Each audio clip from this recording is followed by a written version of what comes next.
The Lord is my shepherd, I shall not want.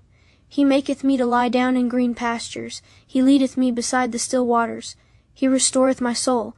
He leadeth me in the paths of righteousness for his name's sake. Yea, though I walk through the valley of the shadow of death, I will fear no evil, for thou art with me. Thy rod and thy staff, they comfort me. Thou preparest a table before me in the presence of mine enemies. Thou anointest my head with oil, my cup runneth over. Surely goodness and mercy shall follow me all the days of my life, and I will dwell in the house of the Lord forever.